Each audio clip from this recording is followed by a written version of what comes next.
घर घर भक्ति की शक्ति चैनल में आपका स्वागत है। एक दिन भगवान राम जान गए कि उनकी मृत्यु का समय हो गया है। वह जानते थे कि जो जन्म लेता है उसे मरना पड़ता है। यम को मुझ तक आने दो, मेरे लिए बैकुंठ धाम जाने का समय आ गया है, उन्होंने कहा। लेकिन मृत्यु के देवता यम अयोध्या में घुसने से डरते थे, क्योंकि उनको राम के परम भक्त और उनके महल के मुख्य प्रहरी हनुमान से भय लगता था। यम के प्रवेश के लिए हनुमान को हटाना जरूरी था। इसलिए राम जी ने अपनी अंगूठी को महल के फर्श के एक छेद में से गिरा दिया और हनुमान से इसे खोजकर लाने के लिए कहा।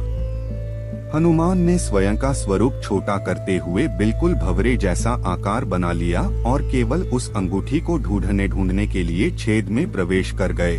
वह छेद केवल छेद नहीं था, बल्कि एक सुरंग का रास्ता था जो सांपों के नगर नाग लोक तक जाता था। हनुमान नागों के राजा वासुकी से मिले और अपने आने का कारण बताया। वासुकी हनुमान को नाग लोक के मध्य में ले गए, जहां अंगूठियों का पहाड़ जैसा ढेर लगा हुआ था। यहाँ आपको राम की अंगूठी अवश्य ही मिल जाएगी, वासुकी ने कहा। हनुमान सोच में पड़ गए कि वो कैसे उसे ढूंढ पाएंगे, क्योंकि ये तो भूसे में सुई ढूंढने जैसा था। लेकिन सौभाग्य से जो पहली अंगूठी उन्होंने उठाई वो राम की अंगूठी थी। आश्चर्यजनक रूप से दूसरी भी अंगूठी जो उन्होंने उठाई वो भी राम की ही अंगूठी थी। वास्तव में वो सारी अंगूठी जो उस ढेर में थीं, सब एक ही जैसी थी। इसका क्या मतलब है, वह सोच में पड़ गए। वासुकी मुस्कुराए और बोले, जिस संसार में हम रहते हैं वो सृष्टि व विनाश के चक्र से गुजरती है। इस संसार के प्रत्येक सृष्टि चक्र को एक कल्प कहा जाता है। हर कल्प के 4 युग या 4 भाग होते हैं। दूसरे भाग या त्रेता युग में राम अयोध्या में जन्म लेते हैं।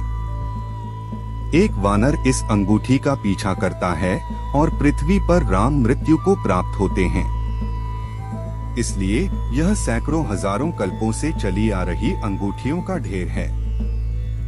सभी अंगूठियां वास्तविक हैं। अंगूठियां गिरती रहीं और इनका ढेर बड़ा होता रहा। भविष्य के रामों की अंगूठियों के लिए भी यहाँ काफी जगह है। हनुमान जान गए कि उनका नाग लोक में प्रवेश और अंगूठियों के पर्वत से साक्षात कोई आकस्मिक घटना नहीं थी। यह राम का उनको समझाने का मार्ग था कि मृत्यु को आने से रोका नहीं जा सकेगा।